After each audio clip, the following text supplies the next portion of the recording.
Merci Saint-Esprit pour tes exploits. Merci Saint-Esprit pour ta présence. Merci Saint-Esprit pour ta puissance. Merci Saint-Esprit pour ton impact dans nos vies. Au nom de Jésus-Christ.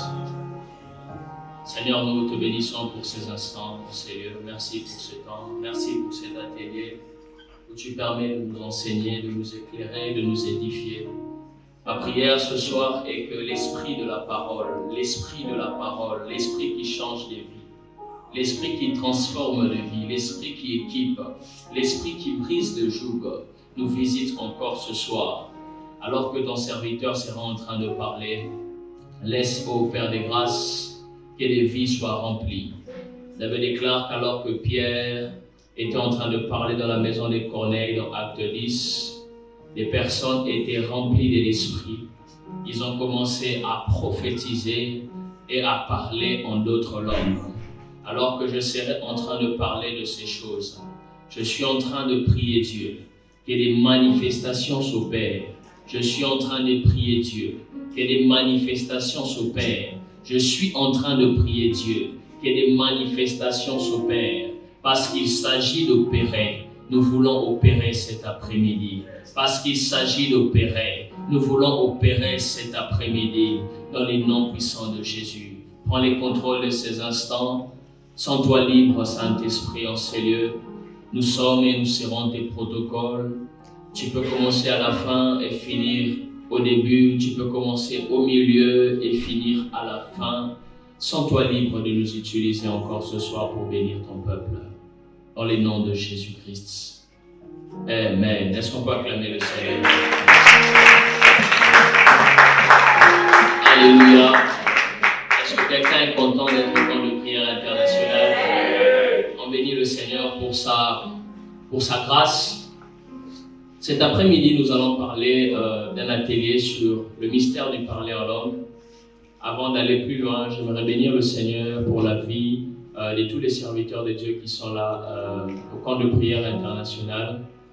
Nous sommes très heureux de vous accueillir. C'est pour nous une bénédiction, c'est pour nous un honneur de vous avoir parmi nous au camp de prière. C'est pas toujours facile d'avoir des hommes de Dieu, des hommes occupés, des hommes et des femmes qui travaillent, mais prendre des congés, faire des sacrifices pour venir chercher la face de Dieu. Et au nom de tous les camps de prière, nous sommes vraiment reconnaissants à Dieu pour votre vie et nous prions que l'Éternel préserve votre cœur afin de continuer ainsi. Amen. Je bénis aussi le Seigneur parce que c'est assez particulier au camp de prière. J'aimerais honorer quelqu'un que j'aime de tout mon cœur. C'est quelqu'un d'extraordinaire. Lui, il vaut tout pour moi. Amen. Dis à ton voisin, il vaut tout pour l'apôtre. C'est mon grand frère qui est là au camp de prière international. Est-ce qu'on peut bénir le Seigneur pour sa vie?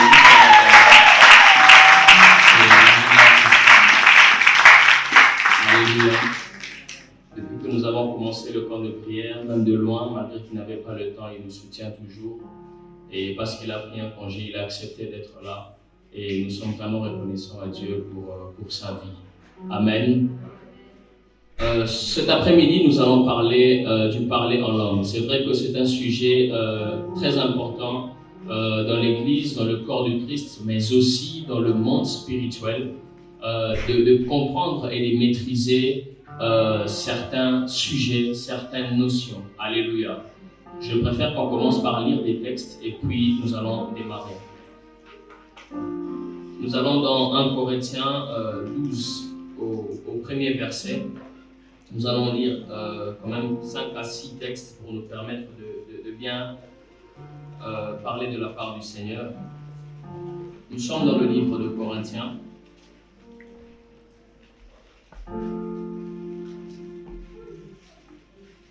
C'est l'apôtre Paul qui est en train de parler dans le livre de Corinthiens. La Bible déclare: pour ce qui concerne les dons spirituels, je ne veux pas, frères, que vous soyez dans l'ignorance.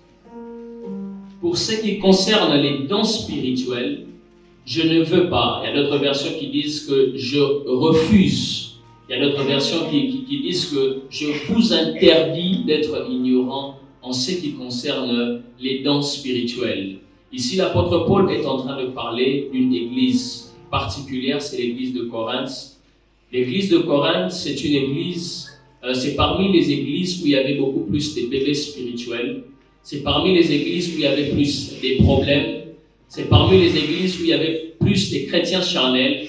C'est parmi les églises qui traversaient beaucoup de problèmes liés à la sainteté, parce que c'est la seule église où l'apôtre Paul fait mention de l'impudicité. Vous verrez dans la Bible, ce n'est que dans ce livre de Corinthiens, où l'apôtre Paul est en train de dire « fouillez l'impudicité ». Il y a d'autres chercheurs qui disent même que le livre de 1 Corinthiens, c'est le livre qui est destiné aux bébés spirituels. L'apôtre Paul est en train de parler à une église, mais qui se situait aussi dans une ville qu'on appelle Corinthe. Les villes de l'Asie mineure ou certaines villes de l'Occident, au temps de l'apôtre Paul, étaient caractérisées par certaines principautés. C'est qu'on peut trouver dans une ville un caractéristique où on trouve par exemple dans tous les quartiers.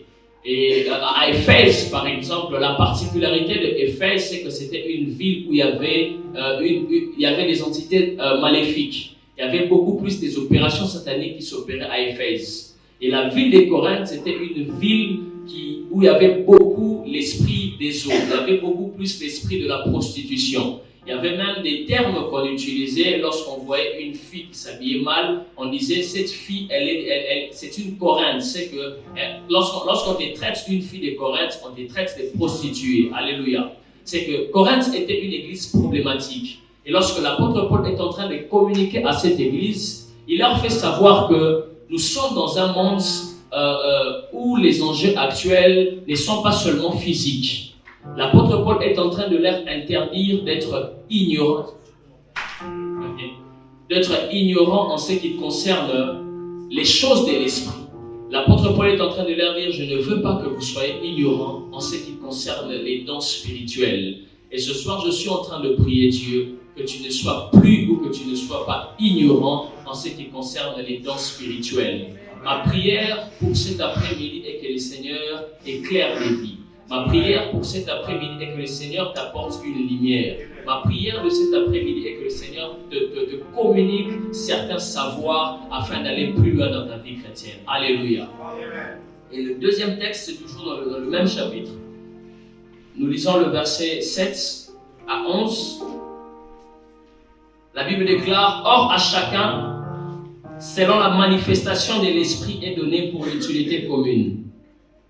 En effet, à l'un est donné par l'Esprit de Dieu une parole de sagesse, à un autre une parole de connaissance, selon le même Esprit, à un autre la foi, par le même Esprit, à un autre les dons de guérison, par le même Esprit, à un autre les dons d'opérer des miracles, à un autre la prophétie, à un autre les discernements des esprits, à un autre la diversité des langues et à un autre l'interprétation des langues. Un seul et même esprit opère toutes ces choses, les distribuant à chacun en particulier comme il veut. Alléluia. Et ce soir particulièrement, nous allons nous positionner pas par rapport à un don spécifique, mais à un mystère qui est lié au parler en langue. Il y a plusieurs courants des pensées qui évoquent des vérités par rapport à ces sujets. Il y a certains courants qui pensent que les parler en langue n'étaient réservés qu'à l'église primitive. Il y a un courant des pensées, il y a dans certaines églises où on interdit aux fidèles de s'intéresser à ces sujets parce qu'ils pensent que c'est un sujet archaïque. C'est un sujet qu'on faisait seulement mention au temps des apôtres. Il y a un autre courant aussi qui pense que les parler en langue doivent être interdits dans un lieu public. Il y a des courants qui pensent que les parler en langue ne peut pas être manifesté au milieu des saints. Il y a le courant qui pense que les parler en langue doivent être manifestés uniquement dans sa chambre ou lorsqu'on est seul. Alléluia. Il y a un autre courant qui pense que les parler en langue est le carburant pour une vie de prière ou pour un ministère épanoui. il s'appuie sur les textes où l'apôtre Paul est en train de dire à l'église de Corinthe que moi, Paul, je parle en langue plus que vous tous. Parce que, puisque Paul parlait en langue plus que et tous, voilà pourquoi il a pu faire plus que et tous. Et ce courant de pensée pense que lorsque quelqu'un s'exerce à ce mystère du parler en langue, il aura un niveau supérieur, il aura un niveau élevé, il aura un niveau assez poussé par rapport aux autres. Parce que si vous voyez le ministère de Paul, c'est l'apôtre qui a beaucoup plus bâti, c'est l'apôtre qui a beaucoup plus écrit. Mais il fait mention de la supériorité envers eux tous. Pas en matière d'argent, bien qu'il était riche, pas en matière de vigueur, parce qu'il était assez fort, il construisait des tentes, mais il dit que je parle en langue plus que vous tous. Parce que tu parles en langue plus que nous tous. On peut croire que c'est qui te particularise. On peut croire que c'est qui crée la différence. On peut croire que c'est qui t'amène là où tout le monde n'y va pas, c'est les parler en langue. Alléluia. Alléluia. Et dans tous ces courants de pensée, il y a aussi des questionnements qui se posent en rapport avec les parler en langue. Il y a certains qui se posent la question de savoir comment parler en langue. Il y a d'autres qui se disent quelles sont les vertus du parler en langue parce qu'on ne le comprend pas.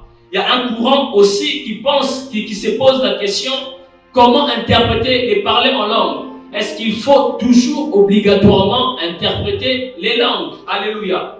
Et cet après-midi, par la grâce de Dieu, nous allons essayer d'expliquer ces choses, d'enseigner ces choses, d'échanger et puis de passer un temps fort dans la présence de Dieu. Alléluia. Amen. Lisons 1 Corinthiens 14.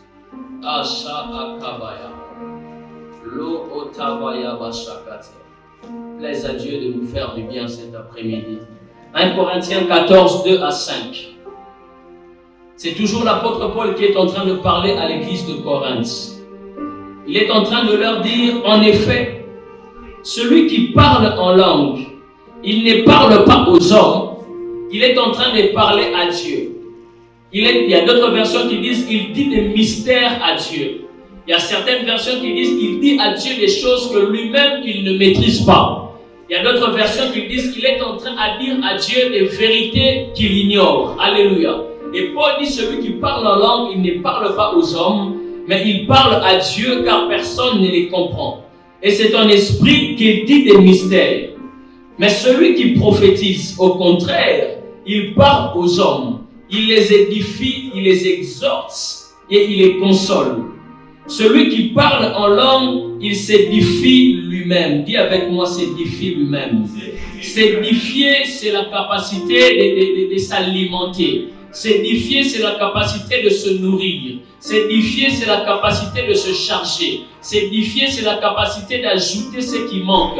S'édifier, c'est la capacité de se compléter. Et celui qui parle en langue, il n'édifie pas les hommes, mais il s'édifie lui-même. Alléluia. Mais celui qui prophétise, il édifie l'Église. Et il va plus loin pour dire, je désire que vous parlez tous en langue. Je désire que vous parlez tous en langue. Dans la logique de sa pensée, il voulait dire que je désire que vous tous, vous ayez la capacité, même si vous n'entendez pas un prophète, même si vous n'entendez pas un pasteur, même si vous n'entendez pas une prédication sur YouTube, mais que vous ayez la capacité, que vous ayez des batteries de vous édifier vous-même, même si vous êtes dans un désert, même si vous êtes dans une forêt, même si vous êtes dans un bus, même si vous êtes hors connexion, mais que dans votre esprit, que en vous-même, que vous puissiez avoir des outils qui vous permettent de vous recharger vous-même, que vous puissiez avoir des outils qui vous permettent de vous remplir vous-même, que vous ayez des outils qui vous permettent de recevoir de Dieu ce que personne ne peut vous donner. Alléluia. Et Paul est en train de désirer, il est en train de soupirer, il est en train de supplier, il est en train de prier à l'église.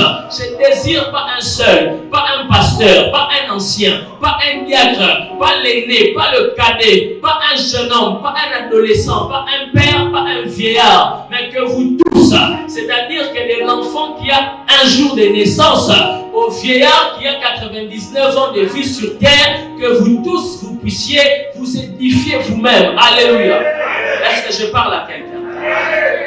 Et nous sautons dans le verset 39.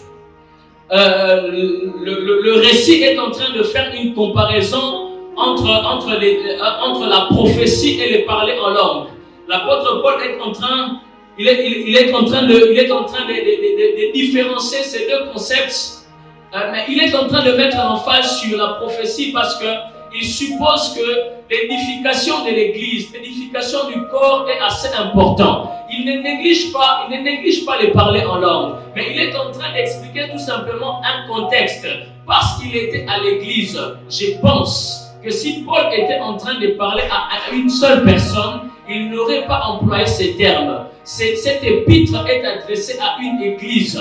Et lorsqu'on adresse à une église un épître, on ne l'adresse pas pour l'intérêt de l'ancien qui dirige l'église, mais on adresse l'épître pour l'intérêt commun. Et l'apôtre Paul est en train de dire, à cause de l'intérêt commun, je préfère que vous mettez de l'emphase sur la prophétie. Je préfère que vous mettez de l'emphase sur ce qui édifie l'église, sur ce qui nourrit l'église, sur ce qui console les personnes. Et à la fin de cette épître, très souvent en théologie, on étudie les principes de la première mention, mais aussi les principes de la dernière mention, les principes qui clôturent un épître. Très souvent, lorsque même on est en train de présenter un projet de fin d'études, une soutenance, à la conclusion, on met toujours de l'emphase sur ce qui est important. On met toujours de l'emphase sur ce que les lecteurs peuvent mémoriser. Bien que Paul, ayant mis de l'emphase sur la prophétie et encouragé l'Église d'exercer la prophétie, il dit dans le verset 39, « Ainsi donc, frères, aspirez au don de prophétie, mais je vous en supplie, n'empêchez à personne de parler en langue. N'empêchez à personne de s'édifier lui-même. N'empêchez à personne de se nourrir lui-même. Qu'aucun pasteur n'empêche de parler en langue. Qu'aucun ministre de Dieu n'empêche de parler en langue. Qu'aucun individu n'empêche de parler en langue. Et Paul clôture l'épître. Alléluia. Alléluia. Alléluia. Il démontre l'importance du parler en langue. Et nous allons dans un autre texte. Nous sommes dans Acte 2, 1.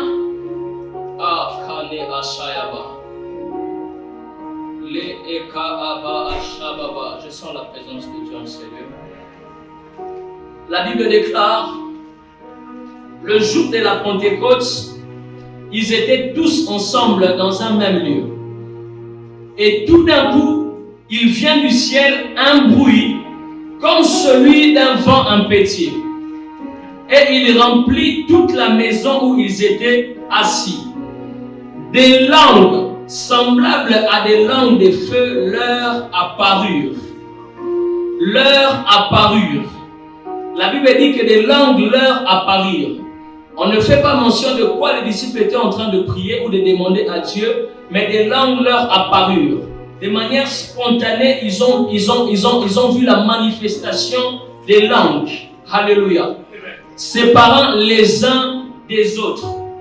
Et se posèrent sur chacun d'eux. Alléluia. Pour mieux, et la Bible dit, ils furent tous remplis du Saint-Esprit et se mirent à parler en d'autres langues, selon que l'Esprit leur donnait de s'exprimer. Or, il y avait en ce jour à Jérusalem des Juifs, des hommes pieux de toutes les nations, qui sont sous le ciel. Et au bruit qui a eu lieu, la multitude accourut et il fut confondu parce que ceux qui parlaient en d'autres langues, les disciples, et les personnes qui étaient à l'extérieur, ils étaient en train d'entendre parler sa propre langue. Ils entendaient les disciples parler dans chacune des langues des personnes extérieures. Alléluia. C'est que la langue que les disciples étaient en train de parler, des langues qui étaient apparues chez les disciples, il y a eu d'autres personnes qui ont commencé à les entendre en leur langue maternelle. Alléluia. Et si nous revenons dans le texte de 1 Corinthiens 14, où Paul fait la différence entre la prophétie et les parler en langue, l'apôtre Paul est en train de dire que celui qui parle en langue il s'édifie lui-même. Mais celui qui prophétise, il édifie l'Église. Il va plus loin pour dire, mais s'il faut qu'il y ait des gens qui parlent en langue, il faut qu'il y ait à côté d'eux un interprète. Ou il faut qu'il y ait un interprète afin d'interpréter. Mais à la fin, il dit, n'empêchez pas de parler en langue. On comprend une chose, que le premier contexte que Paul est en train de dire qu'il y ait un interprète, il parle d'autre chose. Et à la clôture de cet épître, en disant de ne pas empêcher aux gens de parler en langue, il parle aussi d'autre chose. Parce que quelqu'un qui parle en langue et qui n'a pas d'interprète, toi tu dis qu'on ne l'empêche pas de parler en langue. Et en haut tu nous dis empêchez-les de parler s'il n'a pas d'interprète. La Bible ne peut pas se contredire. Paul ne peut pas dire des bêtises. C'est qu'il est en train de parler de deux manifestations. Et Marc 16 nous explique de manière un peu plus claire de quoi Paul était en train de parler. Allons dans Marc 16.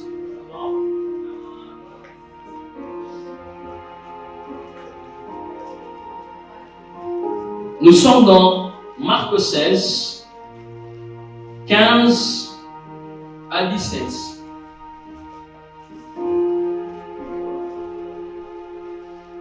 Est-ce que quelqu'un est avec moi? Puis il leur dit, allez par toutes les nations, prêchez la bonne nouvelle à toute la création. Jésus est en train de parler aux disciples. Il est en train de leur donner un commandement pour dire, allez dans les nations, prêchez la bonne nouvelle par toute la création. Je suppose qu'entre le verset 15 et le verset 16, il y avait peut-être des questionnements chez les disciples. Ils étaient peut-être en train de se dire, mais cet homme est en train de nous envoyer dans les nations. Connaissant les enjeux des nations, comment il nous envoie comme ça? Connaissant les enjeux des nations, comment Jésus nous envoie dans les nations pour prêcher la bonne nouvelle, mais aussi pour changer les mentalités. Comment Jésus-Christ est en train de vouloir que je sois son agent, que je sois son élément, que je sois son serviteur, que je sois son messager dans les nations, alors que je ne sais peut-être pas parler, alors que je ne sais peut-être pas m'exprimer, alors que j'ai peut-être un passé difficile. Alléluia. Alors que je n'ai peut-être pas assez de capacités. Et Jésus est en train de répondre à ces questionnements ici en cellule, de dire à quelqu'un, je ne t'envoie pas dans les nations en vain. Je ne t'envoie pas dans les nations avec un diplôme. Je ne t'envoie pas dans les nations avec un certificat. Je ne t'envoie pas dans les nations avec un badge. Je ne t'envoie pas dans les nations avec de l'argent. Mais écoute ce pourquoi je t'envoie dans les nations. Car celui qui croira en mon nom, car celui qui acceptera Jésus-Christ comme Seigneur et Sauveur, car celui qui dira oui à l'appel aux nations, car celui qui dira oui à être un instrument de Dieu pour ces 10 prochaines années, car celui qui dira oui à Dieu pour être parmi l'armée que Dieu est en train d'enrôler, voici les miracles qui accompagneront ceux qui vont croire à la mission. Voici les miracles qui accompagneront ceux qui vont dire oui à marcher avec Christ. Voici les miracles de ceux qui vont dire Jésus j'accepte. Voici les miracles de ceux qui vont dire après l'IPC je suis prêt. Ces miracles le voici. En mon nom, au nom de Jésus. Au nom de Jésus. Ces hommes et ces femmes qui diront oui, ils chasseront les démons. Ces hommes et ces femmes qui diront oui, ils parleront des nouvelles langues. Ils saisiront des breuvages mortels. Et s'ils boivent ils saisiront des serpents. Et s'ils boivent quelques breuvages mortels, il ne leur fera point du mal. S'ils boivent quelques breuvages mortels, il ne leur fera point du mal. Ils imposeront aux mains aux malades. Faute d'espace, la Bible catégorise les malades. Mais permettez-moi cet après-midi de détailler. Ils imposeront les mains sur les sidatiques. Ils imposeront les mains sur les gens qui ont le cancer. Ils imposeront les mains sur les paralytiques. Ils imposeront les mains sur les morts. Ils imposeront les mains sur ceux qui ont des problèmes de yeux. Ils imposeront les mains sur ceux qui ont des problèmes héréditaires. Ils imposeront les mains sur ceux qui ont des problèmes à marcher. Ils imposeront les mains sur ceux qui ont des douleurs. Ils imposeront les mains sur tous ceux qui sont malades. Est-ce qu'il y a des malades ce soir en ces lieux? Laissez-moi vous dire qu'il y a des agents de Christ qui vous imposeront les mains pendant ces 4 jours et vous serez guéris. Je prie ce cet après-midi que les guérisons se manifeste avec brutalité en ces lieux. Ah, Chapa. Ils imposeront les mains aux malades, pas par décoration, pas par sympathie, pas par amitié, pas par fraternité, pas par patriotisme. Ils imposeront les mains aux malades et les malades ne vont pas sourire et les malades ne seront pas fortifiés et les malades ne seront pas consolés et les malades ne seront pas rassurés d'un lendemain meilleur, mais les malades seront guéris. Les malades seront guéris. Ceci est conjugué au pluriel. Toutes les maladies que j'ai citées, la Bible déclare qu'ils seront guéris. Alléluia. Mais Christ fait mention, il dit, voici les signes qui accompagneront ceux qui auront cru. Alléluia. Est-ce qu'on peut acclamer le Seigneur?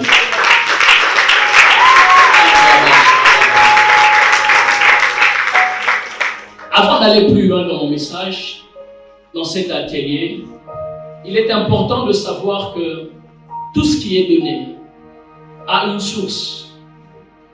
Tout ce qu'on reçoit de nous, on le reçoit de quelqu'un, ou on le reçoit d'une entité, ou on le reçoit d'un gouvernement. Mais il y a toujours des décideurs, il y a toujours des sources.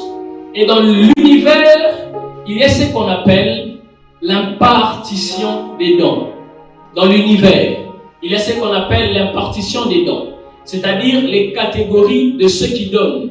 Il y a des gens qui donnent de l'argent, il y a des gens qui donnent des nourritures, il y a des gens qui communiquent le savoir, il y a des gens qui communiquent tant d'autres choses. Les dons dans tout l'univers est imparti dépendamment de lieu, dépendamment de la société, dépendamment de l'environnement. Alléluia. Dépendamment aussi des personnes.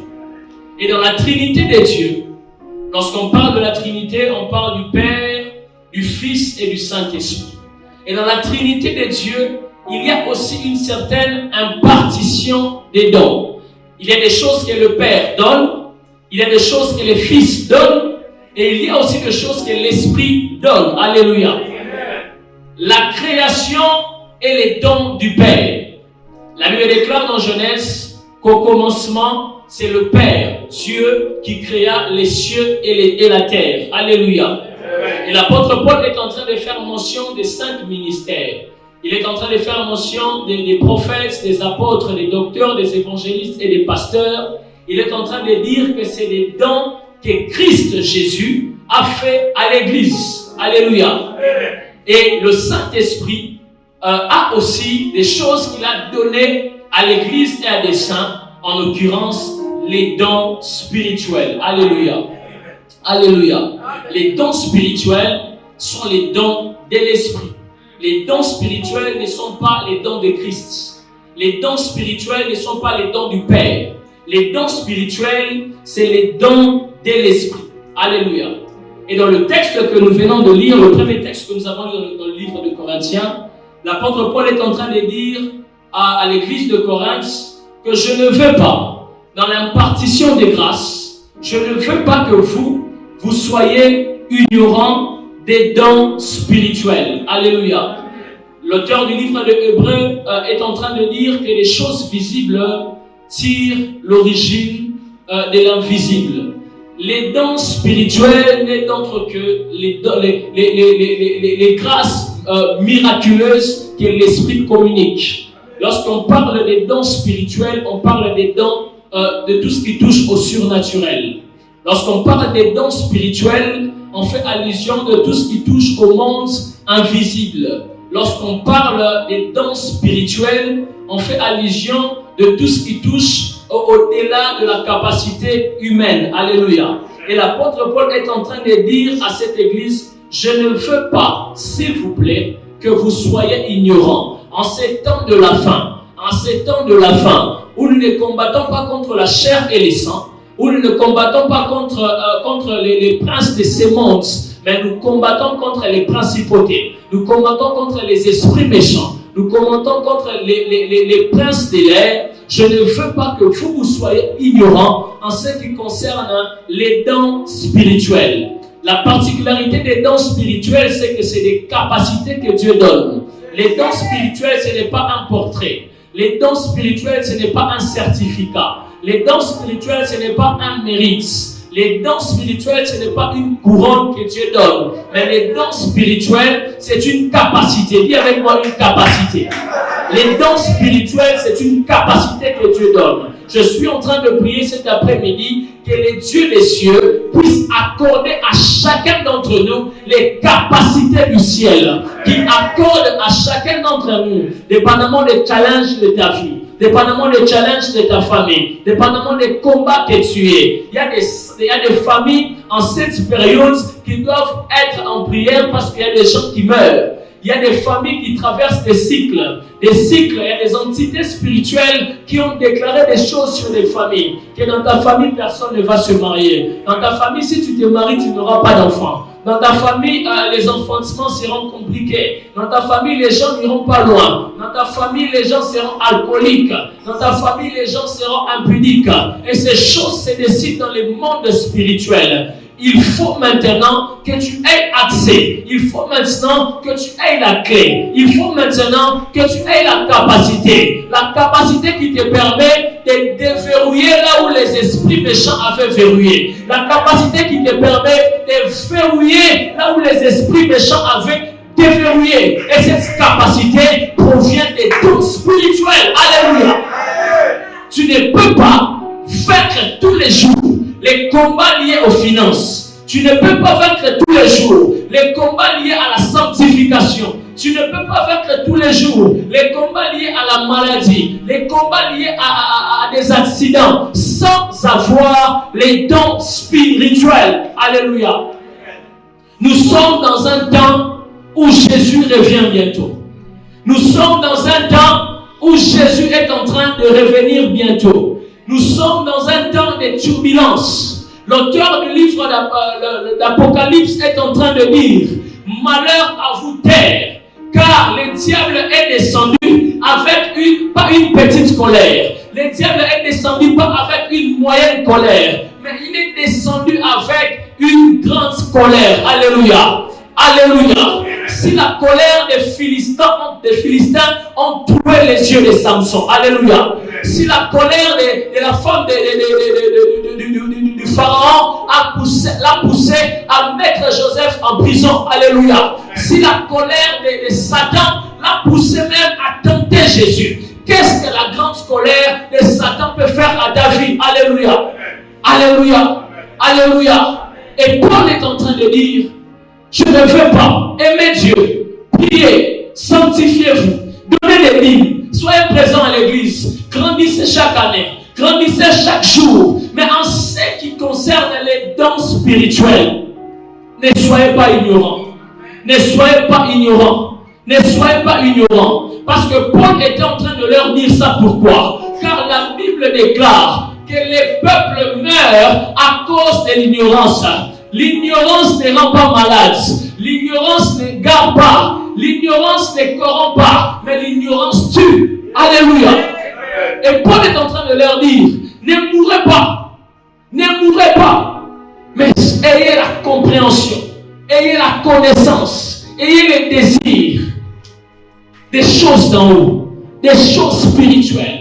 En l'occurrence, les dons spirituels. Alléluia. Et la notion du don spirituel, ce n'est pas quelque chose qui a commencé avec nous.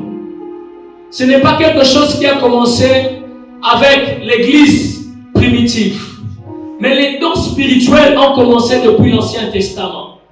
Mais la manifestation des dons spirituels était assez particulière. Parce que dans l'Ancien Testament, tout ce qui vivait dans l'Ancien Testament, alléluia, que ce soit dans la dispensation de l'innocence, à partir de Adam, alléluia, jusqu'à Moïse, personne n'était fils de Dieu. Alléluia. Adam n'a jamais été fils de Dieu. Adam n'a jamais été saint de Dieu. Adam n'a jamais été saint de Dieu. Mais Adam opérait dans l'innocence. Adam était innocent. Adam ne connaissait pas, n'était pas juste. Alléluia. Adam ne connaissait pas le péché. Il était innocent. Il ignorait qu'est-ce que c'était l'impudicité. Il ignorait les mensonges. Il ne connaissait pas ces choses. Abraham n'était pas fils de Dieu. Noé n'était pas fils de Dieu. Moïse n'était pas fils de Dieu. Josué n'était pas fils de Dieu. David n'était pas fils de Dieu. Élie n'était pas fils de Dieu. Tous étaient des serviteurs. Tous étaient en train de servir Dieu. Mais ce que j'aime avec la Bible, c'est que la Bible est en train de dire que mon serviteur prospérera. Mon serviteur montera. Mon serviteur s'élèvera. Et il s'élèvera plus haut. La Bible est en train de positionner les serviteurs plus haut. Mais dans la dispensation où nous sommes, nous ne sommes pas dans la dispensation des serviteurs. Nous sommes dans la dispensation des fils et des filles. C'est qui sous-entend que là où les serviteurs s'arrêtent, c'est là où les fils et les filles commencent. Je prie ce soir que la grâce des fils et des filles s'attache à toi. Alléluia. Et les dons spirituels s'opéraient de manière particulière. C'est que l'Éternel se choisissait des prophètes, le Seigneur se choisissait des rois, il se choisissait des sacrificateurs, dépendamment d'une saison, d'une époque et d'un besoin, afin d'ordonner à l'Esprit de Dieu, de leur donner ses capacités, ses dons spirituels. Alléluia. Nous voyons plusieurs prophètes opérer dans les dons spirituels. Les prophètes opéraient dans la parole des connaissances, ils opéraient dans la parole des sagesse, ils opéraient dans les miracles, ils faisaient beaucoup de choses. Mais lorsque Paul est en train de nous citer les dons spirituels de 1 Corinthiens 12, il y ajoute simplement 2 dons spirituels. Alléluia. L'apôtre Paul est en train de citer la parole de sagesse, la parole de connaissance, la foi, la guérison, les miracles, la prophétie, les discernements des esprits. Mais dans la nouvelle alliance, lorsque Paul cite les dons, il y ajoute 2 dons spirituels. Il parle de la diversité des langues et l'interprétation des langues. Alléluia. Ce qui fait 9 dons spirituels. Et ces dons spirituels étaient catégorisés. Mais pourquoi il faut les dons spirituels? Ou qu'est-ce qui apporte les dons spirituels? Les dons spirituels ne permettent seulement à révéler Dieu comme un Dieu omniscient, omnipotent et omniprésent. Lorsqu'on opère dans les dons spirituels, on permet Dieu de se révéler aux hommes. On permet Dieu de se révéler à l'Église comme celui qui a la maîtrise du passé, du présent et du futur. Comme celui qui a la maîtrise de toutes les sciences de la terre. Et comme celui qui est partout. Alléluia. Les dons spirituels révèlent ce côté omniscient, omnipotent et omniprésent de Dieu. Alléluia. Et ces dons spirituels ont été catégorisés en 3 catégories. Il y a premièrement ce qu'on appelle les dons de révélation. Dans les dons de révélation, nous avons la parole des connaissances qui est la capacité de révéler un passé et un présent. Ça peut être une situation, ça peut être un fait, ça peut être un événement. Alléluia. Mais la parole des connaissances révèle simplement et uniquement le passé de quelqu'un ou le présent de quelqu'un. Alléluia.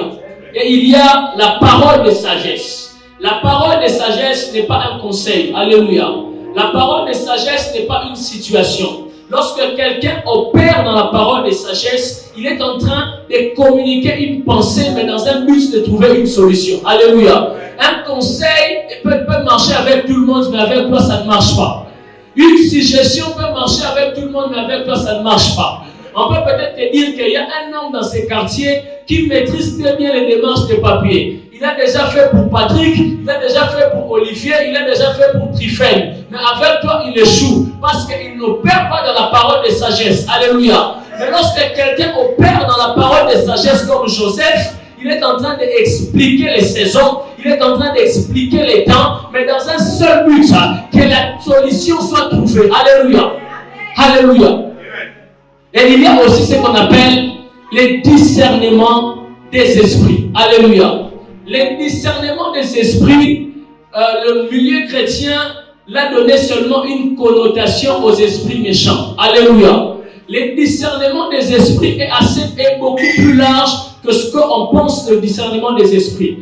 Le discernement des esprits, c'est la capacité, pas seulement de détecter un démon. C'est la capacité, pas seulement de détecter une manifestation lorsque quelqu'un tombe. Mais le discernement des esprits, c'est aussi la capacité de savoir qu'il y a en ces lieux des anges de Dieu. Le discernement des esprits, c'est la capacité de savoir qu'en ces lieux, il y a aussi des êtres célestes. Alléluia. Le discernement des esprits, c'est aussi la capacité de déceler l'esprit qui anime une action. Alléluia. Lorsque tu regardes un film, tu peux discerner l'esprit qui anime ce film. Parce qu'il peut s'avérer que le film est en train de passer, mais le diable veut communiquer un esprit de luxure. Il veut communiquer un esprit d'envie. Il veut communiquer un esprit. C'est pour cela que vous voyez certains films. Lorsque tu les regardes, tu finis, tu sens comme si tu commences à avoir l'envie des femmes. Tu sens comme si tu commences à avoir l'envie de voyager dans des jets privés. Tu commences à avoir des envies bizarres et tu t'emportes. Tout simplement parce que au début de ces films, tu as manqué de discerner quel est l'esprit de ces films. Je prie cet après-midi que Dieu donne à l'Église, que Dieu donne à mes saints le discernement des esprits. Le discernement des esprits, afin de savoir quel film suggérer à vos enfants, afin de savoir quel livre acheter à vos enfants, afin de savoir quel livre acheter, afin de savoir quel document commander en ligne. Alléluia. Alléluia. Le discernement des esprits, c'est aussi la capacité de discerner la provenance des billets de banque. Alléluia. Parce qu'il y a des billets de banque qui ne proviennent pas de la Banque de France. Alléluia. Il y a des billets de banque qui sortent des forêts. Il y a des billets de banque qui sortent des eaux. Il y a des billets de banque qui sortent de l'invisible. Il y a des gens qui sortent l'argent dans des murs et qui les jettent dans la rue afin que lorsque un chrétien va les ramasser, qu'on puisse prendre son âme. Et quelqu'un qui a le discernement des esprits, lorsqu'il est en train de marcher et qu'il voit 1000 euros, qu'il voit 3000 euros, qu'il puisse savoir que même si cet argent c'est beaucoup, même si cet argent ça peut me payer le loyer, même si cet argent ça peut me payer les dettes, mais ça, l'esprit qui a jeté cet argent, c'était un esprit sataniste. Alléluia. Alléluia. Est-ce que quelqu'un me comprend? Et il y a aussi ce qu'on appelle les dons de puissance. Alléluia. Les dons de puissance, il y a le don de foi. Les dons de foi, c'est quoi? Les dons de foi, c'est la capacité de comprendre la puissance, d'opérer dans la puissance de Dieu, sans instruction de Dieu, mais avec accréditation de Dieu. Le don de foi, c'est quoi? C'est que Dieu ne m'a pas dit de prier pour toi pour que tu sois guéri. Le don de foi, c'est quoi? C'est que Dieu ne m'a pas dit que je puisse arrêter la pluie. Mais parce que je sais qu'en moi il y a les capacités de Dieu. Parce que je sais que mon Père agit, moi aussi j'agis. Parce que je sais que Dieu est mon Père. Parce que je sais que je suis héritier de Dieu et co-héritier du Christ. Je peux dire à un malade, lève-toi et marche. Et il marchera. Je peux dire à une saison que l'hiver se change en été et cela change. J'ai pris cet après-midi que Dieu te donne les dons de foi. Les dons de foi, c'est la capacité de résoudre les problèmes, mais sans forcément écouter les instructions du Père. Alléluia. Alléluia.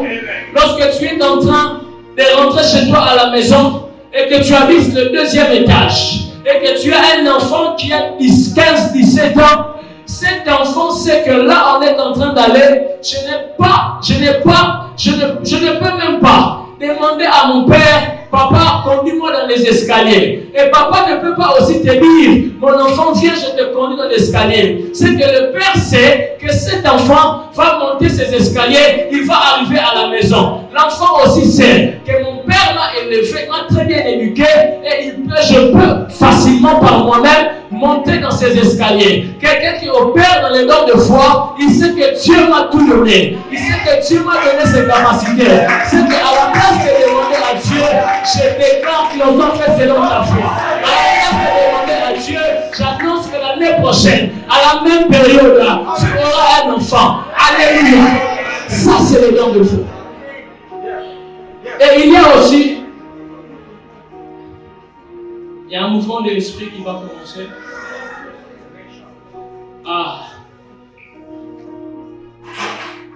Il y a ce qu'on appelle les dons des miracles. Il y a ce qu'on appelle les dons des miracles. Il y a ce qu'on appelle les dons des miracles. On ne parle pas des dons d'un miracle. On parle des dons des miracles.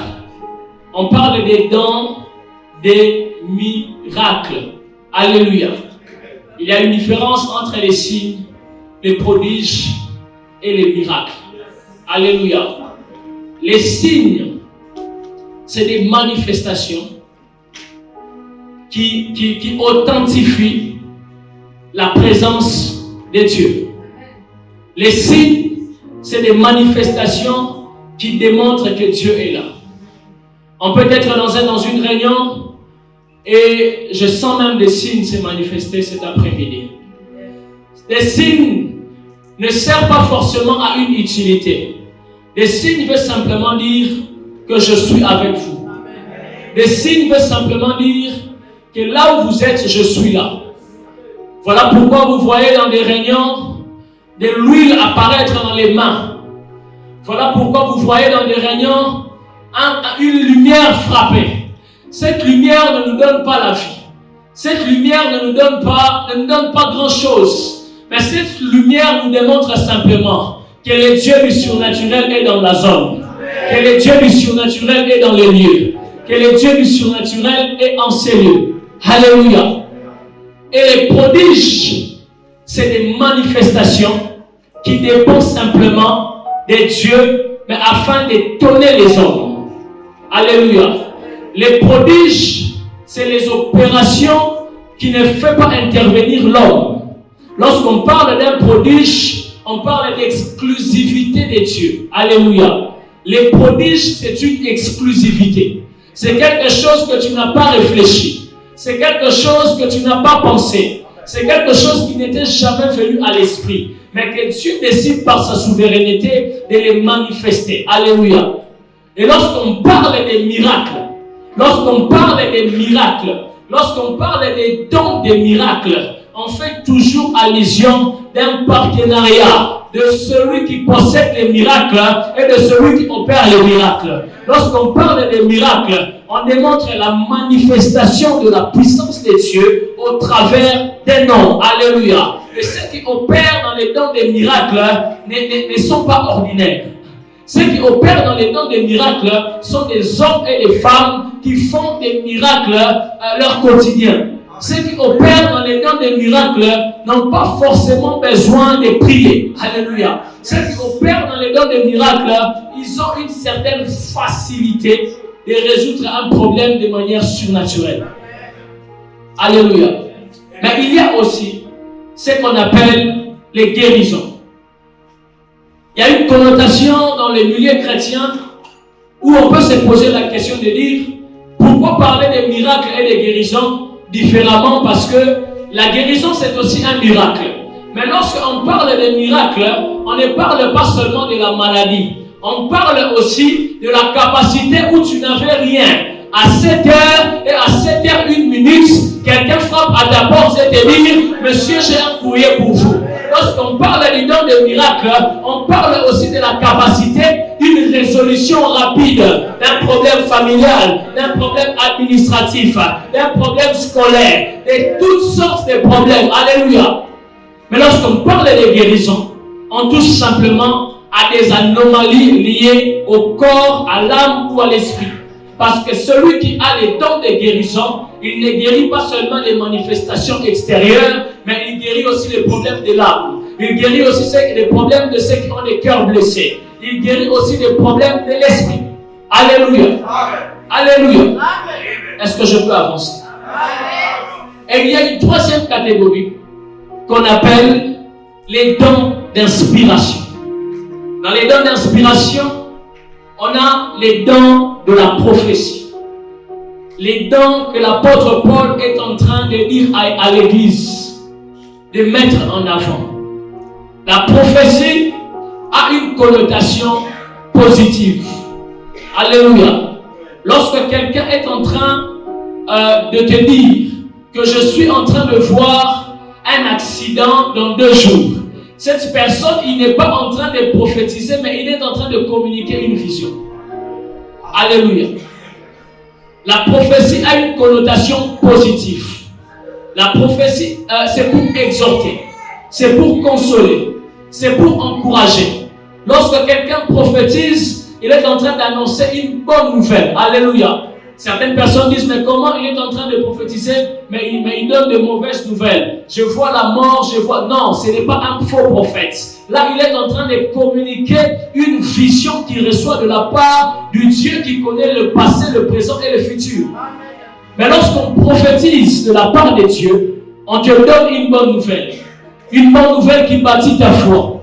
Une bonne nouvelle qui te pousse à aller encore de l'avant. Une bonne nouvelle qui t'encourage. Une bonne nouvelle qui te fortifie. Une bonne nouvelle qui te fait dire que je ne baisserai pas les bras, j'avancerai.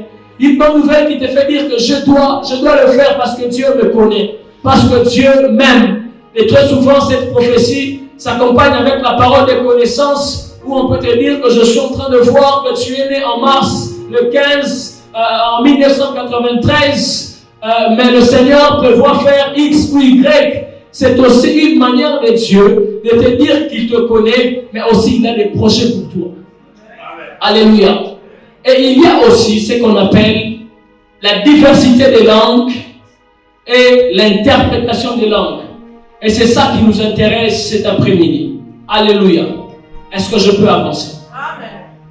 Comme je l'ai dit auparavant, que les dons spirituels existaient déjà depuis l'ancienne alliance. Mais dans la nouvelle alliance, en acceptant Jésus-Christ comme Seigneur et Sauveur, au moyen du Saint-Esprit, Dieu a décidé de répandre dans son Église 2 dons, la diversité des langues et l'interprétation des langues. Dis avec moi diversité et interprétation des langues. Relisons Marc 16. Le 16e verset.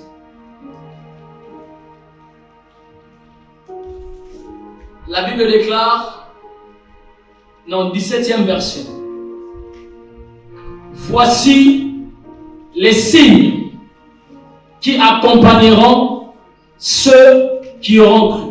Dis avec moi les signes. Jésus-Christ est en train de parler des signes qui accompagneront ceux qui auront cru.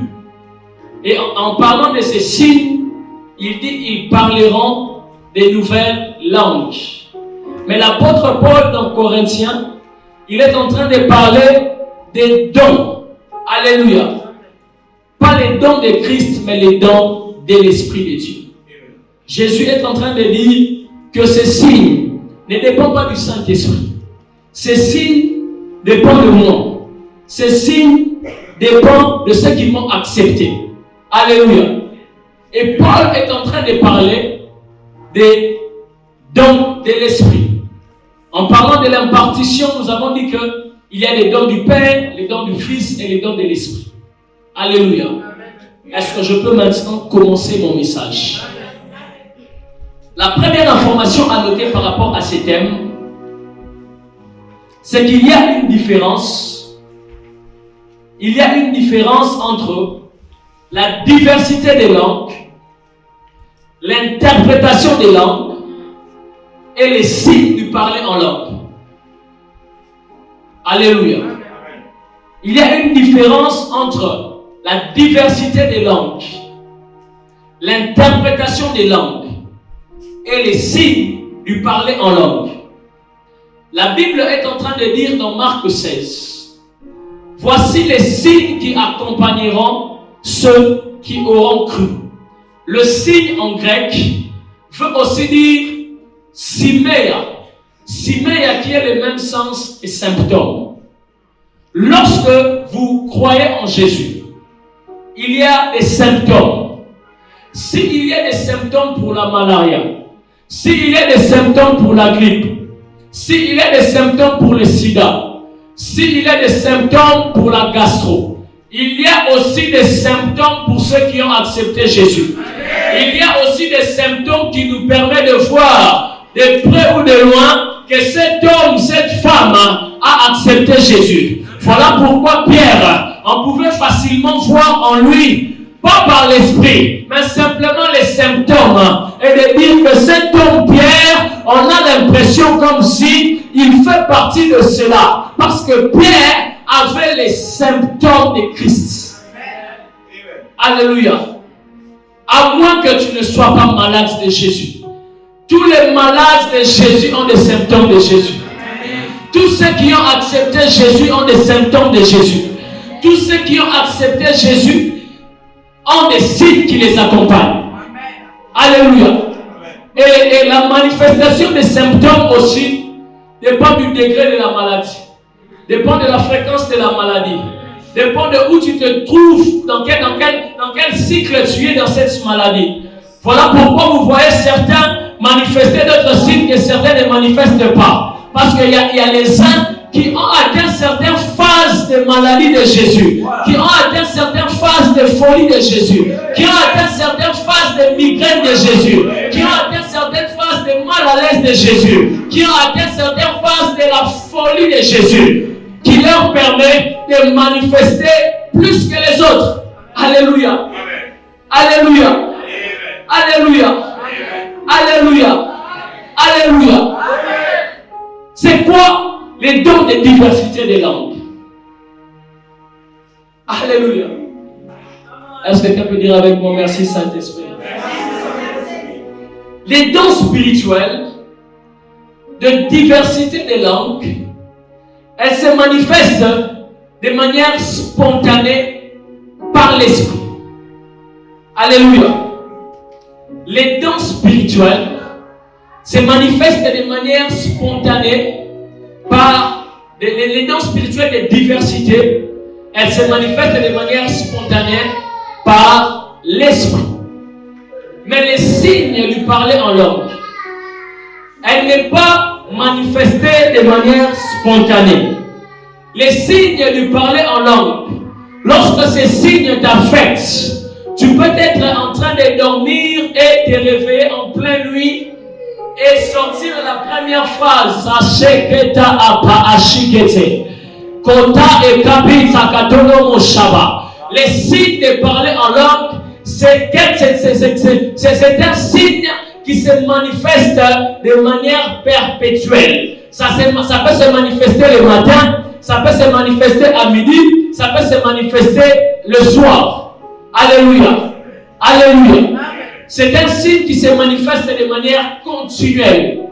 Lorsque les signes du parler en langue qui accompagnent ceux qui ont cru à Jésus t'affectent, tu reçois la capacité de l'exercer comme tu veux. Tu reçois la capacité de l'exercer dans n'importe quel état tu es. Alléluia. Et lorsque l'apôtre Paul est en train de parler à l'église, il est en train de leur dire ceci. En matière de diversité des langues, lorsque l'Esprit, dans une réunion de prière, descend et saisit une personne, s'il n'a pas d'interprète des langues qu'il puisse se taire, mais pour ceux qui ont reçu les symptômes, pour ceux qui ont reçu les signes, pour ceux qui ont reçu la maladie, pour ceux qui ont été affectés par les parler en langue, laissez-les prier en langue. Laissez-les s'édifier. Laissez-les s'édifier. Laissez-les s'édifier. Voilà pourquoi c'est quelque chose qui est en toi. Les signes du parler en langue, c'est en toi. Tu n'as jamais constaté qu'après avoir prêché, tu continues de parler en langue. Tu n'as jamais constaté, malgré ta vie d'hypocrisie, avec Dieu, tu continues de parler en langue.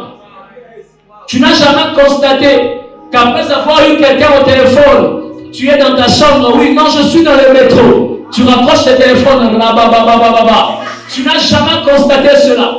Parce que c'est ancré en toi. Alléluia. C'est ancré en toi. C'est ancré en toi. C'est quelque chose qui est déjà en toi. Alléluia. Que Christ te communique à ceux qui l'acceptent afin de s'édifier, afin de s'armer. Et les signes du parler en langue fait partie de ce qu'on appelle les prières en esprit. Les prières en esprit n'est pas seulement les parler en langue.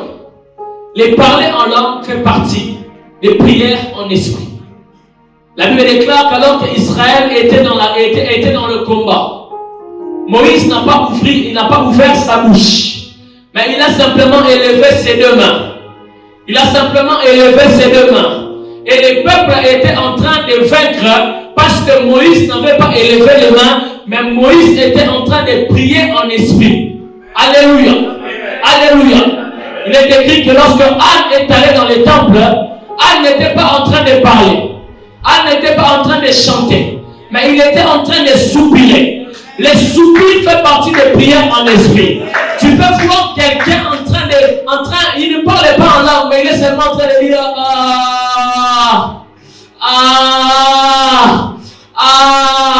Mais dans les spirituels, des chaînes sont en train de tomber.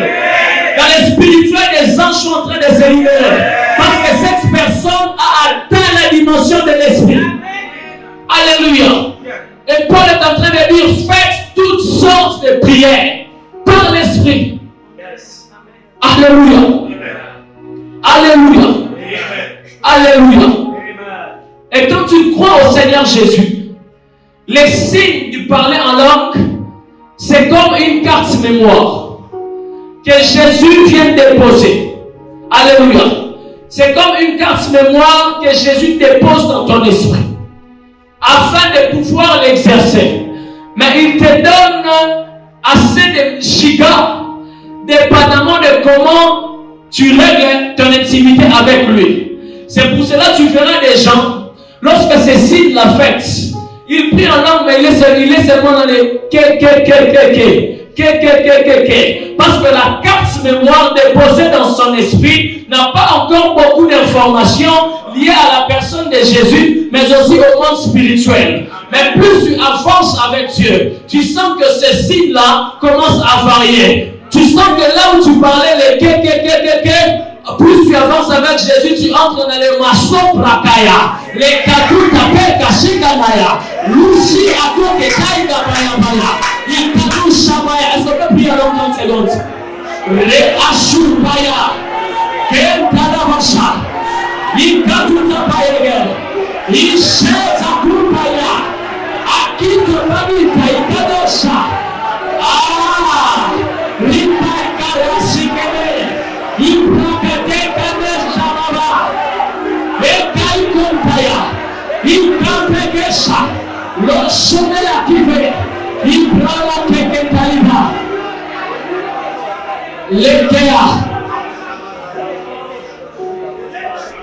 Et Paul est en train de dire que celui qui parle en langue, que celui qui manifeste ses signes, il ne parle pas aux hommes, mais il est en train de dire le mystère à Dieu. Alléluia. Il est en train de s'édifier lui-même. Mais édifier en grec veut dire oikonomeo. Dis avec moi oikonomeo. Oikonomeo a le même sens. C'est un terme qui est rattaché aux architectes. Ça a le même sens que construire un immeuble. Ça a le même sens que construire un bâtiment. L'apôtre Paul voulait dire que celui qui est en train de parler en langue, il est en train de construire des bâtiments de prière. Il est en train de construire des bâtiments de percée. Il est en train de bâtir quelque chose de grand. Il est en train de poser des fondements, mais de lever aussi une entité. Il est en train de poser des fondements, mais de lever aussi une manifestation. Il est en train de poser des fondements, mais de lever aussi une réponse. Alléluia. Voilà pourquoi au début, tu peux sentir que tu pries en langue normalement.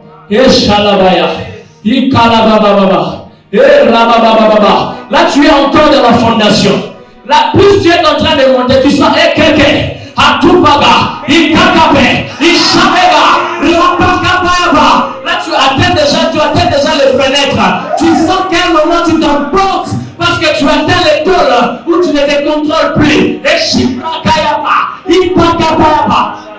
tu pries en désordre. Et il dit, celui qui prie en langue, il s'édifie lui-même. Et lorsqu'il dit à l'église de Thessalonique, il leur dit, je veux que vous, quant à vous, priez sans cesse. Paul voulait autrement dire à cette église, je veux que vous puissiez se familiariser à la prière en esprit. Parce que celui qui prie en langue n'a pas besoin d'être dans un bâtiment. Son esprit, au travers de la carte mémoire de Rosapakashayaba, il peut être dans le bus, il peut être dans un métro, il peut être dans sa douche, mais son esprit est en train de travailler. La prière en langue permet à l'homme, il dit des mystères à Dieu.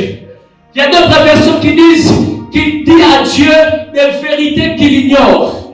Il y a d'autres versions qui disent qu'il demande à Dieu des choses que Dieu prévoit pour lui. Et lorsque tu pries en langue, tu es en train de dire à Dieu, donne-moi ce que tu prévois pour moi. Donne-moi ce que tu prévois pour 2020.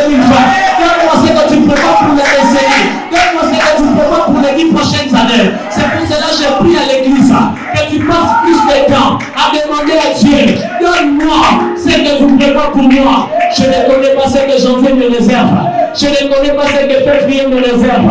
Je ne connais pas ce que mars me réserve. Mais ce que je te dis, Ikatupayaba, Ikrawasivaga, Erababayaba, Ikandelebo Shaba. Donne-moi ce que tu me réserves. Alléluia. Et ceux qui prient en langue, ils sont en même temps, au-delà du fait de dire au mystère à Dieu. La Bible est en train de dire que nous sommes entourés d'une si grande nuée de témoins. La nuée des témoins, ce n'est pas seulement des anges. La nuée des témoins, ce n'est pas seulement les anciens, les prophètes qui ont travaillé avec Dieu. Mais la nuée des témoins, c'est aussi les esprits méchants. Daniel, la prière de Daniel a été bloquée dans le 2e ciel parce que Daniel ne priait pas en langue. Les princes de Perse ont entendu Daniel en train de demander à Dieu pour le peuple et ils sont allés fuir la prière. Mais la prière en langue, c'est un critère de donner. Ceux qui prient en langue, ils sont en train de critères les données. Ceux qui prient en langue, ils sont en train de dire à Dieu des choses que seulement ceux de la famille de Dieu peuvent comprendre. Ceux qui ne sont pas de la famille de Dieu ne connaissent pas la prière en langue. Tu peux te débrouiller, mais laisse-moi te dire que la prière en langue appartient aux autochtones célestes. Ceux qui ne sont pas de nous, ils ne parlent pas en langue. Ceux qui ne sont pas de nous, ils ne comprennent pas la prière en langue. Lorsque tu pries en langue, tu es en train de crypter les données. Tu es en train de crypter tes problèmes. Tu es en train de crypter le combat de ta vie. Tu es en train de crypter tes projets. Tu es en train de crypter les projets de ta femme. Tu es en train de crypter les projets de tes enfants. Lorsque tu pries en langue, tu es en train de dire, je vais le dire à l'Ingala, tu es en train de dire à Dieu que ce qui m'appartient, que les autres ne le sachent pas. Laisse-moi te dire, et même plus loin, c'est que la prière en langue permet aussi même à ton frère chrétien de ne pas comprendre ce que Dieu a prévu pour toi. Parce que dans l'église, l'apôtre Paul fait mention de faux frères. L'apôtre Paul fait mention de faux sœurs. Il y a des gens qui écoutent tes prières afin d'aller les raconter dans le marché. Il y a des gens qui écoutent tes prières afin d'aller les rencontrer dans leur famille. Mais lorsque tu pries en langue, tu es en train de dire, papa, même si tu parles beaucoup, maman, même si tu parles beaucoup, mais ce qui me concerne,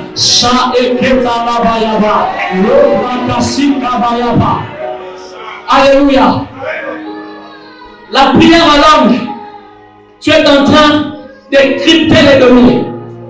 Tu es en train de crypter les données. Très souvent, même les agents secrets ont ce qu'on appelle des téléphones cryptés. Des téléphones qui leur permettent de changer de voix. Des téléphones qui leur permettent de changer des données. C'est des téléphones cryptés que les terroristes n'ont pas accès. Des téléphones qui leur permettent seulement à eux-mêmes de comprendre ce pourquoi ils sont en train de faire. Les téléphones qui leur donnent les voix des vieillards. Les téléphones qui leur donnent les voix des enfants. Parce que la prière en langue, c'est un cryptage de données. Alléluia. Alléluia. Alléluia. Et il faut savoir que lorsque tu pries en langue, tu empêches pas seulement aux êtres terrestres de comprendre et de maîtriser, mais aussi des êtres terrestres. La prière en langue, ça a une particularité d'accélération. La prière en langue, ça a une particularité d'accomplissement. Parce que tu dis des mystères à Dieu. Ce n'est pas des mystères pour Dieu. Mais la Bible dit que c'est des mystères à Dieu. C'est que pour toi, c'est des mystères. Mais pour Dieu, c'est des informations, mais qui te permettent simplement d'entrer dans ta destinée. Est-ce que je peux avancer? Est-ce que je peux avancer? Et dans la prière en langue, il y a plusieurs types de prières en langue. Dépendamment du contexte, dépendamment du mouvement. Il y a des prières en langue qui caractérisent une guerre. Tu sens que tu es en train de prier en langue, mais c'est une manifestation de l'esprit, mais qui se manifeste de manière spontanée, mais avec une langue intelligible. La Bible déclare dans Actes des Apôtres que les disciples étaient en train de prier en langue, mais ceux du dehors ont pu entendre la langue dont les disciples étaient en train de parler. La diversité des langues, c'est la capacité que Dieu donne à un Français de parler espagnol. C'est une capacité que Dieu donne à un Chinois de parler portugais. Mais dans le but d'atteindre un fin. Parce que les disciples n'ont pas opéré dans les signes, les symptômes de parler en langue. Les disciples dans la chambre haute, ils n'ont pas dit des mystères à Dieu. Mais ils ont opéré dans la diversité des langues. Parce que Dieu voulait attirer l'attention de 3000 afin qu'ils soient sauvés. Lorsque tu opères dans la diversité des langues, c'est parce que Dieu veut atteindre une fin. Tu peux te retrouver dans un avion et tu sens cet esprit te saisir. Tu commences à prier Rashi Katopayaba. Et lorsque tu dis Amen et que celui qui était à côté de toi, il te pose la question, mais où est-ce que tu connais ma mère? Où est-ce que tu connais mes frères? Qui t'a parlé de ma situation? Il commence à pleurer et que tu entres dans ces couloirs afin d'annoncer l'évangile. La diversité des langues, c'est la porte qui nous introduit dans le chemin de l'efficacité. La diversité des langues a une particularité avec les saluts des âmes. Ceux qui gagnent beaucoup des âmes opèrent dans la diversité des langues. Les disciples ont gagné 3000. Pas parce qu'ils avaient manifesté les symptômes, mais parce qu'ils avaient opéré dans la diversité des langues. Parce que la diversité des langues, c'est une langue intelligible. Alléluia. Alléluia. Alléluia. C'est pour cela que tu peux voir quelqu'un, vous êtes dans une région où on ne parle seulement français, mais vous voyez quelqu'un est en train de parler une langue de l'Asie. Vous arrêtez la prière, mais il est en train de parler une langue de l'Asie. Et puis cette personne est en train de parler, et vous voyez au fond de la salle, une autre personne commencer à prier en français. Comprendre directement que le Seigneur a libéré la diversité des langues et l'interprétation des langues. C'est pour cela que l'apôtre Paul voulait dire, si vous avez quelqu'un en train de parler une langue intelligible, qu'il ait un interprète afin d'interpréter. Et il y a d'autres personnes, eux-mêmes, ils opèrent dans la diversité, eux-mêmes aussi interprètent. Et tu vois, c'est souvent attaché beaucoup aux femmes. Quelqu'un qui dit, je suis l'Éternel votre Dieu. Je viens pour bénir mon peuple. Je veux vous embrasser ce soir. Là, la personne opère dans la diversité et elle opère aussi dans l'interprétation. La diversité des langues, c'est la capacité que le Saint-Esprit donne à l'Église afin de gagner les nations. Parce que ce verset, cette parole est dans le verset 16. Mais dans le verset 15, Christ leur envoie dans les nations. Il voulait leur dire autrement. Même si vous allez en Asie, si vous ne comprenez pas le chinois, je vous donne la capacité par l'esprit. Lorsque vous arrivez en Chine, afin que le chinois soit gagné. Je prie ce soir, je prie cet après-midi, que la diversité des langues revienne à l'église. Je prie cet après-midi que la diversité des langues revienne dans la vie des serviteurs de Dieu. Nous voulons aller dans les nations, mais nous sommes limités. Mais le Saint-Esprit nous dit, je suis la solution à vos limites. Je suis la solution à votre analphabète. Je vais vous donner les langues afin de gagner d'autres nations. Je prie, Père, qu'il y ait des conférences où nous allons dans le Madagascar, où nous allons au Pakistan. Nous ne connaissons pas leur langue, mais nous remplissons les salles, nous mettons les instruments, nous nous tenons debout, en train d'opérer dans la diversité, en train de prêcher dans la diversité, en train de manifester dans la diversité. 5 minutes de diversité, 15 minutes de diversité, 30 minutes de diversité, et que les âmes soient sauvées. Alléluia. Oh Shata, Kabayaba, Eshekete, La Akifaya, Libra la Babayaba, Irika O Shapa. Pour les 10 prochaines années, que la diversité revienne à l'église. Pour les 10 prochaines années, que la mission revienne à l'église. Pour les 10 prochaines années, que les missionnaires reviennent à l'église. Ce n'est pas en vain que Dieu a repris les Namboké. C'est pour susciter de nouveaux missionnaires. Les anges n'ont rien à voir avec les manteaux de Renard Boké. Les êtres n'ont rien à voir avec les manteaux de Renard Boké. Je prie à Shipayaba que l'Éternel élève des missionnaires, des hommes et des femmes qui n'auront pas peur de la prison, qui n'auront pas peur du jouet, qui n'auront pas peur de la tribulation, qui n'auront pas peur de la persécution.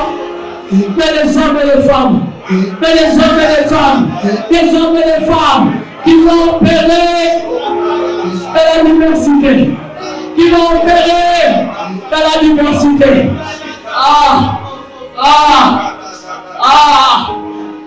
Chapé, Shababa, Shekepe, le Radiva, Rababashike, Kanya, Agitanosha.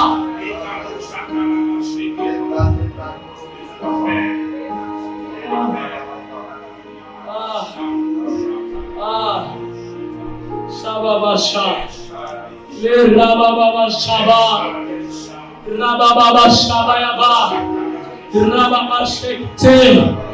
Les premiers disciples, les disciples de l'église primitive, les premiers fidèles de l'église primitive ont été gagnés par la diversité des langues. Et je prie que les disciples de l'église primitive que nous sommes gagnent des âmes aussi par la diversité des langues, par le nom de Jésus. Et Shababa, Yari Pagaya Bayaba, Yeriaka Pache, Rida Gama Shagre, Rida Gama Shagre, Rababa Shakataba. Mais qu'est-ce que c'est un chat de sang? L'Esprit de Dieu vouloir se répandre dans cette salle. Ah, Baba Shah, Ikanele Bayaba, Rababa Shaketa, Linda Librani Kanene, Ah, Baba, ne sois pas dans la distraction. Mais qu'est-ce que c'est l'interprétation des langues? Qu'est-ce que c'est l'interprétation des langues? L'interprétation des langues est différente de la traduction des langues. L'interprétation des langues est différente de la traduction des langues. Quelqu'un qui opère dans les dons d'interprétation n'est pas un traducteur. Les traducteurs des langues, on leur cherche parce qu'ils maîtrisent une langue. Mais les interprètes des langues, on leur cherche parce qu'ils sont disponibles. Alléluia. L'interprétation des langues, c'est la capacité de déchiffrer une pensée divine dans la langue divine. Alléluia. Lorsque quelqu'un opère dans la ressemblance, dans l'interprétation des langues, il a la capacité d'interpréter une langue qu'il ne connaît pas. Lorsque quelqu'un opère dans l'interprétation L'interprétation des langues, ça peut être une langue intelligible, c'est-à-dire le français, l'allemand, le grec, l'espagnol, mais aussi une langue intelligible. Et cette personne aura la capacité. C'est de ces personnes que Paul est en train de dire à l'église qu'il y ait aussi parmi vous des interprètes. Qu'il y ait aussi parmi vous des interprètes. Parce que faute d'interprètes, il y a des messages de mort qui peuvent sortir. Mais parce qu'il n'y a pas d'interprètes, les gens meurent. Le manque d'interprétation de langue tue les fidèles. Le manque d'interprétation de langue fait passer les gens à côté de leur destinée. Tu imagines que Dieu était en train de te donner les secrets de ta prospérité dans une langue inintelligible. Tu imagines que Dieu est en train de donner à l'Église une orientation de croissance. Tu imagines que Dieu est en train de te donner une clé de combat spirituel. Mais parce que le don d'interprétation n'est pas là, nous demeurons les mêmes personnes. Parce que le don d'interprétation n'est pas là, je crois de tout mon cœur qu'il y a des gens qui parlent de la part de Dieu dans la diversité, mais il manque des interprètes. Et je prie à Allah que Dieu restaure, que Dieu élève des interprètes de langue, que Dieu élève des interprètes de langue, des gens qui seront là à la Mamacha et Ramamacha, en train de communiquer la pensée de Dieu, en train de communiquer la pensée de Dieu, en train de communiquer la pensée de Dieu, en train de communiquer la pensée de Dieu. Mais il y a quelque chose qui lie ces choses en commun. C'est que ce soit les signes, que ce soit les dons, ces choses sont liées à l'attachement qu'on a de Dieu. Ces choses sont liées à l'attachement qu'on a de Dieu. Ces choses sont liées à la passion que tu as de Dieu. Ces choses sont liées au désir que tu as de Dieu. L'apôtre Paul est en train de dire, je ne vous demande pas de demander les dons, mais je vous demande de l'aspirer. Je vous demande de le ruminer. Je vous demande de dépenser vos énergies en ce qui concerne le parler en langue. Est-ce qu'il y a des hommes et des femmes qui sont prêts de dépenser leur énergie, qui sont prêts d'aspirer, qui sont prêts de sublimer, afin qu'au-delà de manifester les signes, qu'ils opèrent dans la diversité, qu'ils opèrent dans l'interprétation. Et je prie que pendant cet atelier, que l'Esprit de Dieu se répand. Est-ce qu'on peut se tenir debout? Comment ça?